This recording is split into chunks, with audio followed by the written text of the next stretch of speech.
Strawberries, last 3 packs as well, quite lucky. High in vitamin C, high in antioxidants, one of the best fruits I think you can buy. I try and buy organic, sometimes it's hard, I just try and get the ones I can. Literally the most refreshing fruit. Bananas, I don't even fucking like bananas, but they're nice. I have them with pancakes, I usually use them for my pancake mixture with eggs. They're high in fibre, high in soluble fibre, so they slow your rate of digestion down, high in potassium, just an all-round good fruit as well.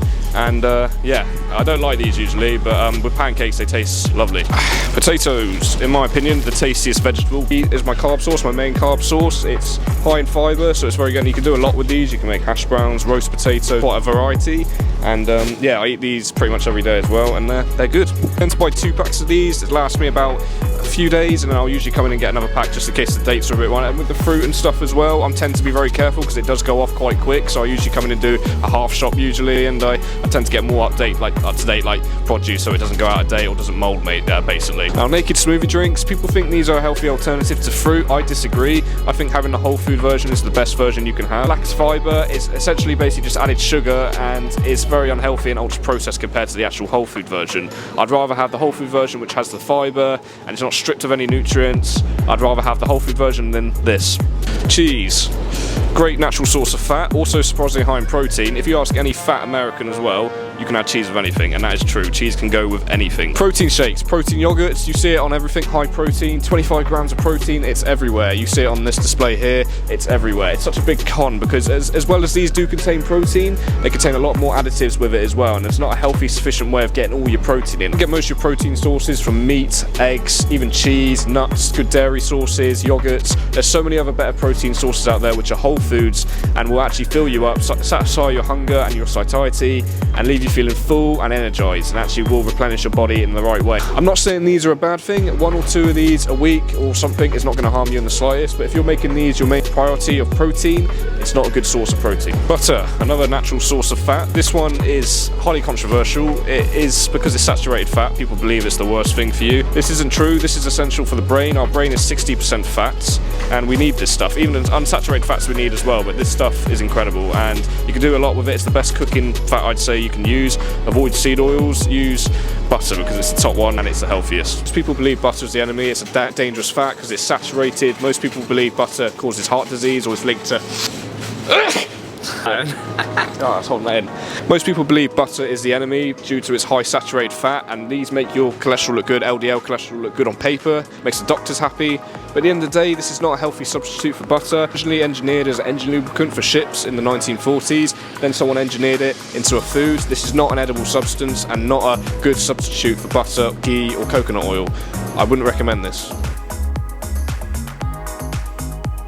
Breads. Now, bread's a controversial one. People think because it's whole grain or 50-50, it's a healthier alternative to white bread. I disagree. Most of these breads contain emulsifiers and additives still. Healthier option, which is what most people go for, is sourdough. The wheat is fermented, but not only that, it contains no additives. White bread, brown bread is controversial. Most people believe it's a healthier option, and it's misleading because at the end of the day, just because it contains seeds and it's a whole grain option does not mean it's the healthier option. Natural sweeteners. We're going to start with honey first. An amazing carb source, unbelievable for the body. It helps with gut and anti-inflammatory, and it's just an all-round tasty sweetener. It's probably the healthiest form of sugar you can get. You can have it with anything. I take usually spoonfuls of this in the morning, but I'd highly recommend a nice raw honey if you can as well. Raw honey because you get the most out of the nutritional value, and it's not been heated or pasteurized, so you get the most nutrients from this. So I'd recommend raw honey. Another sweetener, maple syrup. Again, probably the richest out of the sweeteners, and another good form of sugar. Naturally comes from the tree sap. Maple syrup's a controversial one. You have to find something that says 100% pure on it or doesn't have any ingredients on the back, because at the end of the day, most of these imitations here, for example these ones, some of these might have ingredients or additives in which are not like basically imitations of maple syrup. You want to get the pure stuff, and this is from Canada where the top place is, and it's a great carb source. Sure you can reach? I'm not that short, come on, look. I love dark chocolate, it's one of my favourite snacks. I used to buy Lindt all the time. With Lindt you've got to be careful because most of these chocolates here contain refined sugars. I'd personally avoid all of these ones as well because these only contain like 60 to 50% cocoa, whereas these ones, anything above 70 is usually good. But I'd highly recommend buying something like this, one of these brands. Just about reach. Chocolate bars contain coconut sugar, and coconut sugar isn't as refined as normal granulated sugar, for example. It doesn't go through as much processing, and this sugar is in this chocolate. It's a small bar, I admit, a very good tasty chocolate bar. If you love dark chocolate, I'd recommend buying this brand here.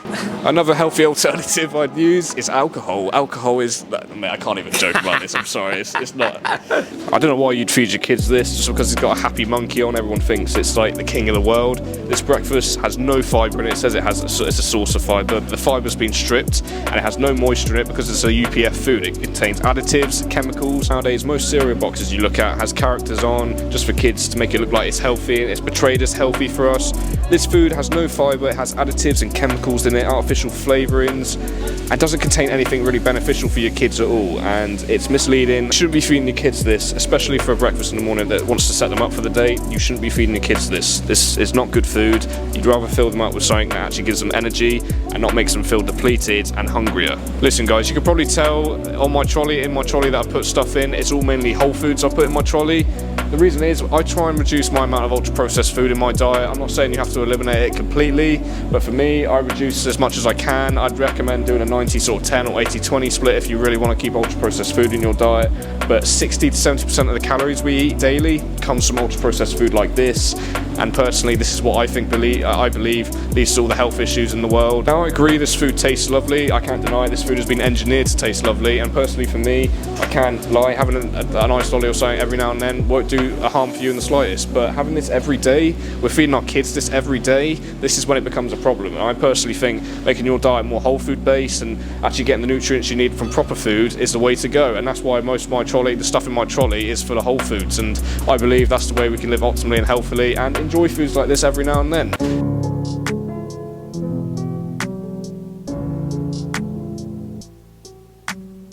Now you're probably asking yourselves, that's not a lot of food. I'd agree. It's time for protein. Beef, mincemeat and eggs is where most of my protein comes from. I buy my mincemeat from the butchers as I know it helps local businesses and farmers. And also, the quality is much better, the animals lived a much more happier life, and the food is generally a better quality than some supermarket meats. Beef is packed with nutritional value and even contains organs which are grinded up, which you wouldn't get from muscle meat. I use this to make proper burgers. Each bulk of mince contains 5 packs, and I usually have 2 packs a day, and I usually buy 2 packs of 5 in general. Same values come to buying eggs. I buy my eggs from local farmers and local businesses, which helps the local economy. And I know the chickens live healthy and happy lives. These are jam-packed with nutrients essential for the human body. Just look how rich that egg yolk looks. I tend to buy a tray of eggs, which consists of 30 eggs, and I tend to go through 4 to 5 eggs a day with my pancake mixture.